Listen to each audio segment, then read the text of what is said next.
નમસ્કાર નમસ્કાર નમસ્કાર મારા વાલા વિદ્યાર્થી ભાઈ બહેનો, હું કનુભાઈ ગુરુજી મહર્ષિ ક્લાસીસ યુટ્યુબ ચેનલની અંદર આપનું હાર્દિક સ્વાગત કરું છું. વિદ્યાર્થી મિત્રો, તમે મારી ચેનલ ઉપર નવા હોય તો ચેનલને સબસ્ક્રાઈબ કરી દેજો. આજે આપણે પ્રકરણ 5 સમાંતર શ્રેણી છે એના 2 ઉદાહરણો ભણીશું. એની અંદર ઉદાહરણ 1, સમાંતર શ્રેણી 3 દ્વિતીયાંશ, 1 દ્વિતીયાંશ, -1 દ્વિતીયાંશ, -3 દ્વિતીયાંશ માટે પ્રથમ પદ a અને સામાન્ય તફાવત d લખો. જો આ વસ્તુ મેળવવી ખૂબ જ સરળ છે. શ્રેણી જે છે એની અંદર પહેલું જે પદ છે એને પ્રથમ પદ કહેવામાં આવે છે અને પ્રથમ પદને આપણે સ્મોલ a વડે દર્શાવીએ છીએ. તો આની અંદર પ્રથમ પદ જે છે એ 3 દ્વિતીયાંશ છે. બીજું આની અંદર બાકી છે સામાન્ય તફાવત d. તો સામાન્ય તફાવત d એટલે અહીંયા a2 માઇનસ a1. a2 એટલે શ્રેણીનું બીજું પદ. તો અહીંયા શ્રેણીનું જે બીજું પદ છે આપણી જોડે 1 દ્વિતીયાંશ છે. તો અહીંયા લખી દઈએ 1 દ્વિતીયાંશ માઇનસ શ્રેણીનું પ્રથમ પદ એટલે કે જે a1 છે એ 3 દ્વિતીયાંશ છે. હવે બંનેના છેદ ઓલરેડી સરખા જ છે, તો આ રીતે લખી દો 1 માઇનસ 3. હવે જો 1 છે પ્લસ છે, 3 એ માઇનસ છે, ચિહ્નો જુદા જુદા છે એટલે બાદ બાકી થાય. 3માંથી 1 જાય તો 2 અને ચિહ્ન કયું મૂકવું? તો જે મોટો અંક હોય એની આગળનું ચિહ્ન છે જવાબની અંદર આવશે. બરાબર. અહીંયા ઉપર નીચે 2 સરખા છે તો ઉડી જશે અને બધું ઉડે એટલે 1 વધે. તો અહીંયા માઇનસ વધશે, 1 વધશે. તો અહીંયા જે આપણને સામાન્ય તફાવત d છે એ -1 મળશે. આ રીતે સરળતાથી અને a અને સામાન્ય તફાવત d શોધી શકાય. ઉદાહરણ 2, નીચેનામાંથી કઈ સંખ્યાની યાદી સમાંતર શ્રેણી છે? જો તે સમાંતર શ્રેણી હોય તો તેના પછીના 2 પદ લખો. પહેલાં જે પણ અહીંયા યાદી આપી છે સંખ્યાઓની, એ યાદી સમાંતર શ્રેણી છે કે નહીં એ નક્કી કરવાનું છે. અને જો સમાંતર શ્રેણી હોય તો અહીંયા જે પહેલું, બીજું, ત્રીજું, ચોથું 4 પદ આપ્યા છે તો એના પછીનું 5મું અને 6ઠું જે છે એ શોધવાનું. જો અહીંયા ક્રમિક પદો વચ્ચેનો તફાવત સરખો આવે તો સમાંતર શ્રેણી છે, નહીંતર નથી. આપણે ચેક કરીએ. જો શરૂઆત આ રીતે કરવાની, a2 માઇનસ a1. a2 એટલે બીજું પદ 10 છે, ઓછા a1 એટલે પહેલું પદ 10માંથી 4 જાય તો 6. હવે a3 માઇનસ a2 એટલે a3 એટલે ત્રીજું પદ. ત્રીજું પદ જે 16 છે એમાંથી તરત જ એનું આગળનું બીજું પદ બાદ કરવાનું એટલે કે a2. a2 કેટલા છે? 10. 16માંથી 10 જાય તો 6. હવે a4 માઇનસ a3. a4 એટલે ચોથું પદ. ચોથું પદ કેટલું છે? 22. a3 એટલે તરત જ એનું આગળનું પદ કેટલું છે? 16 છે. 22માંથી 16 જાય તો 6. તો અહીંયા જો 3 જે તફાવત છે તો સરખા આવ્યા છે, તો આગળ પણ આ રીતના સરખા જ મળતા હશે. તો અહીંયા લખી શકીએ અહીં a2 માઇનસ a1 બરાબર a3 માઇનસ a2 બરાબર a4 માઇનસ a3. બરાબર. લાઈન છે આ એમને લખી દેવાની. a2 માઇનસ a1 બરાબર a3 માઇનસ a2 બરાબર a4 માઇનસ a3. બધા સામાન્ય તફાવત કેવા આવ્યા છે? સરખા. તો એ લખી શકીએ તેથી આ યાદી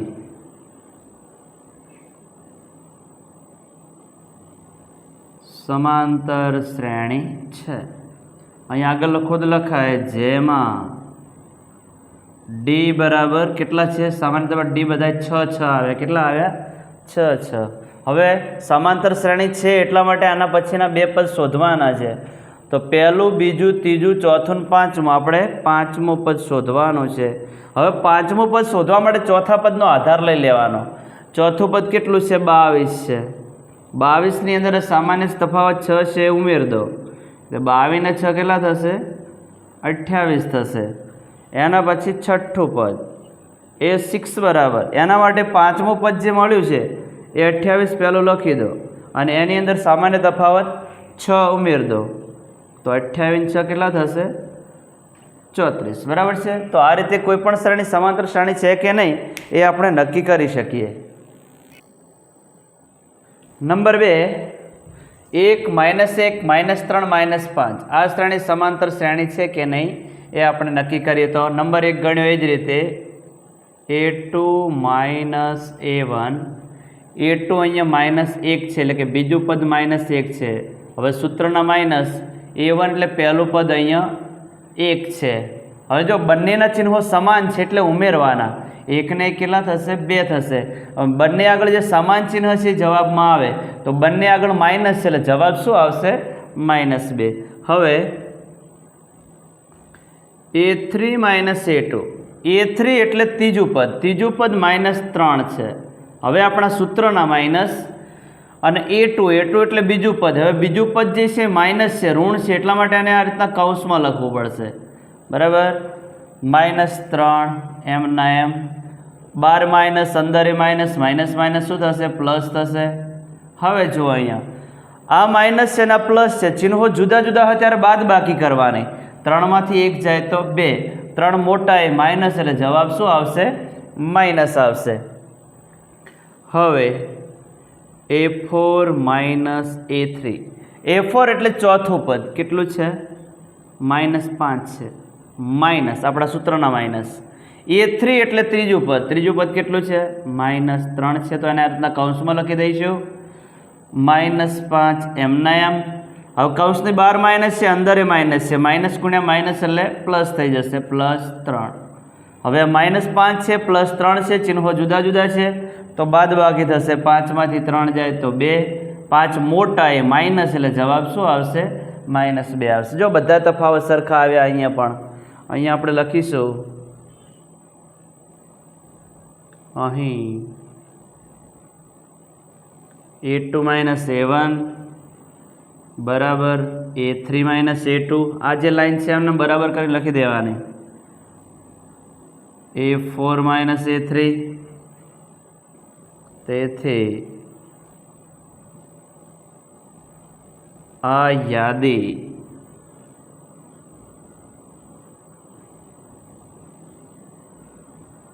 સમાંતર શ્રેણી છે જેમાં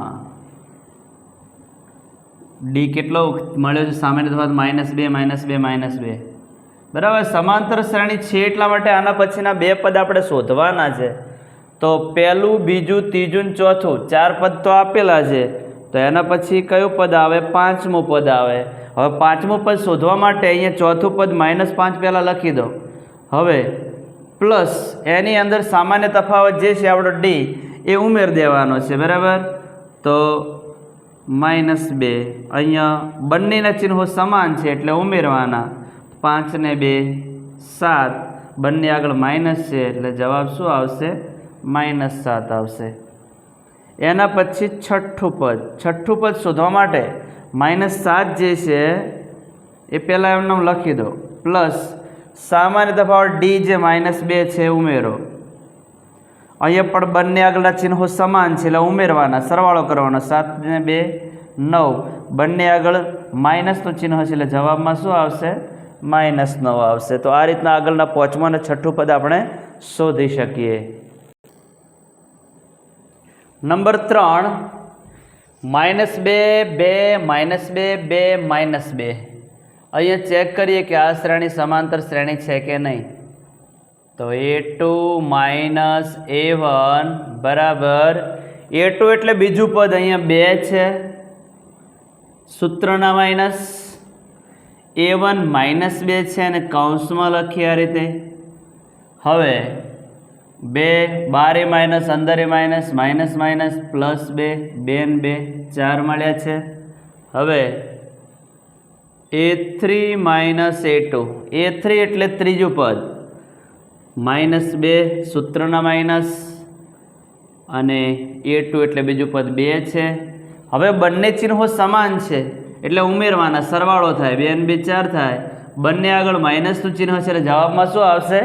માઇનસ જ આવશે. હવે જો અહીંયા +4 છે ને -4 છે, તફાવત કેવા આવ્યા? જુદા જુદા આવ્યા. અહીં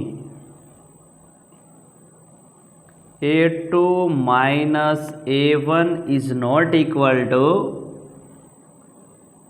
a3 - a2. તેથી આ યાદી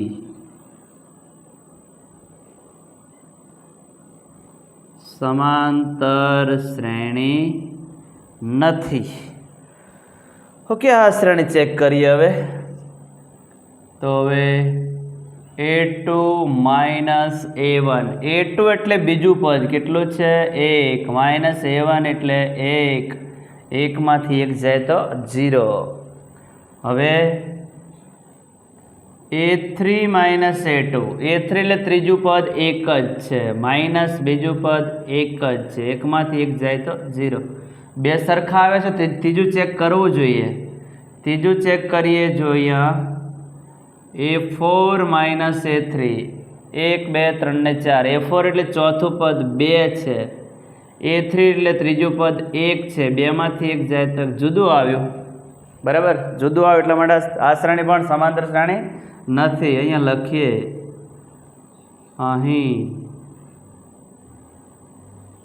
a2 - a1 બરાબર a3 - a2 is not equal to a4 - a3. અહીંયા પહેલા બે તફાવત સરખા આવ્યા પણ ત્રીજો કેવો આવ્યો? જુદો આવ્યો. તો લખીશું અહીંયા, તેથી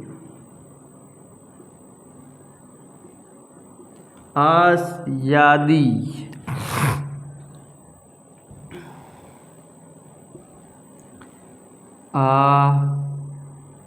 યાદી સમાંતર શ્રેણી નથી. બરાબર છે. આ રીતે આપણે સામાન્ય તફાવત જો સરખા મળે તો સમાંતર શ્રેણી છે, સામાન્ય તફાવત જો સરખા ના મળે તો સમાંતર શ્રેણી નથી. તો વિદ્યાર્થી મિત્રો, આ ઉદાહરણ છે, આ રીતે ગણી શકાય. વિદ્યાર્થી મિત્રો, હજુ તમે મારી ચેનલને સબસ્ક્રાઈબ ના કરી હોય તો સબસ્ક્રાઈબ કરી દેજો. Thank you very much. ખૂબ ખૂબ ધન્યવાદ. જય મા સરસ્વતી.